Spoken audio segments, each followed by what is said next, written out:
ఈ విశ్వం అంటే పంచభూతాల భూమి, నీరు, ఆకాశం, అగ్ని అంటాం కదా. మరి వాటికి వాస్తు ఉందంటారా?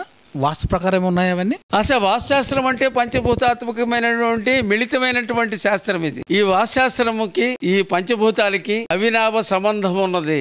ఈ పంచభూతాలంటే ఒక రకమైనటువంటి శక్తులవి. ఆ శక్తులే ఈ యొక్క వాస్తుశాస్త్ర నిర్మాణానికి దోహదపడతాయి, సహాయపడతాయి. అదే విధంగా గనక గృహంలో గనక సరైనటువంటి గాలి రాక, బయటికి గాలి పీల్చలేక ఇంట్లో లోపల ఉన్న వాళ్ళు తొందరగా అనారోగ్యాలు పాలయ్యి మరణానికి దగ్గరగా వెళతారు. వెలుతురు గనక గాలి గనక చాలా చోట్ల చూస్తుంటాం మనం. ఆడు చలికాలంలో కూడా ఫ్యాన్ వేస్తుంటుంటారు. ఏమైనా ఫ్యాన్ ఎందుకు వేసావా అంటే గాలి లేదంటాడు. అరే చలికాలం కదరా బాబు, గాలి లేకపోవటం ఏంటంటే అటు ఇటు చూస్తే ఈ ఇంటికి కిటికీలు లేవు సరైనటువంటి. ఎందుకు కిటికీలన్నీ బంధించారా, మూసారా అంటే లేదండి మేము ఏసీలు వాడతాం. ఏసీ అనేది ఏదవుతుందో వాడతాం కరెక్టే, కానీ పగలు నువ్వు ఫ్యాన్ వేసుకుంటున్నావు కాబట్టి ఆ కిటికీలు తెరుచుకోవచ్చు కదా అని నేను చెప్పడం జరిగింది. ఓహో కిటికీలు తెరిస్తే గాలి వస్తుందా? ఖచ్చితంగా వస్తుంది. తెరు అటు తెరు, దానికి ఎదురుగా ఉన్నటువంటి కిటికీ తెరు. ఆ కిటికీ తెరిచినట్టు అక్కడ గాలి వస్తుంది, నీ ఆలోచన విధానం బాగుంటది అని చెప్పడం జరిగింది. కొన్ని మనం ఏదవుతుందో గృహంలో ఏదవుతుందో చాలా మంది పగలు కూడా లైట్లు వేసుకుంటుంటారు. ఎందుకే లైట్ వేసినట్టు కనబడదు అంటారు. పగలు కనబడకపోవడం ఏంటి? పగలే ఈ విశ్వానికి అంతా వెలుతురుచ్చిన సూర్య భగవానుడు నీ ఇంట్లోకి వచ్చేట్టుగా ఇల్లు కట్టుకొని వాస్తు ప్రకారంగా ఉన్న ఇల్లుని వెలుతురు లేకుండా చేసుకోవటం ఏంది అని అడిగితే, లేదండి వెలుతురు లేకుండా నాకు అటు ఇటు సరైనటువంటి వాస్తు పండితుడు నాకు సూచించలేదండి, వెలుతురు పడలేదని. బాబు అందుకనే తూర్పు భాగంలో ఏదవుతుందో సూర్యుడు ఉదయించేటప్పుడు ఏదవుతుందో ఎక్కువ స్థానం తీసుకోమని చెప్పడం జరిగింది. ఆ యొక్క సూర్య వెలుతురు సూర్యకాంతి ఇంట్లో పడుతూ ఉంటుంది. నువ్వు యొక్క తూర్పు గుమ్మం గనక ఎప్పుడు కనుక పెట్టుకున్నట్టయితే ఇంటిల్లపాది కూడా వెలుతురు వస్తుంది. దాంతోపాటు కిటికీలు కూడా తీసుకో అని చెప్పడం జరిగింది. ఓహో అట్లానా, అందుకే లేట్ వేసుకునే అవసరం లేదని అనే ఎమ్మటనే ఆ తలుపు తీసి వెలుతురుని చూసి సంతోషపడ్డాడు, ఆనందపడ్డాడు.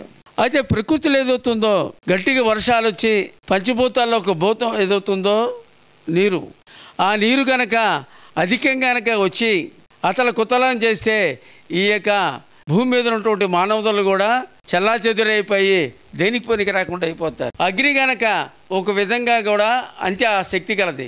ఆ అగ్ని కూడా మహాప్రళయం తాళం చేసి మొత్తం గనక అంటుకుపోతే మసే బూడిదైపోతాం. అలాంటి అగ్ని కూడా ఇక భూమి ఏదవుతుందో ప్రతి 3500 సంవత్సరాలకి ఒకసారి కంపనం జరుగుతుంటుంది. అప్పుడప్పుడు కూడా కంపనం జరుగుతుంటుంది. మనం ఈ మధ్యకాలంలో చూసాము.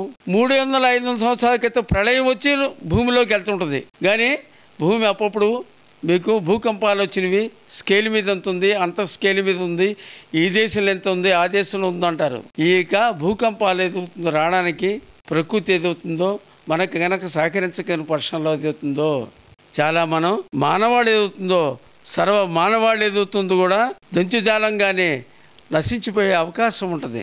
భూమి, గాలి చెప్పాను, అగ్ని చెప్పాను, భూమి చెప్పాను, ఆకాశం కూడా మీకు సపోజ్ కనుక ప్రళయం కనుక ఆకాశం సృష్టించాలంటే అనేక రకమైనటువంటి ఉరుములు మెరుపులతో కూడా అక్కడ ఉన్నటువంటి ఆకాశం నుంచి అనేక మంది ఏదవుతుందో పిడుగుల ద్వారా చచ్చిపోవటం అనేది మీరు వింటూనే ఉంటారు.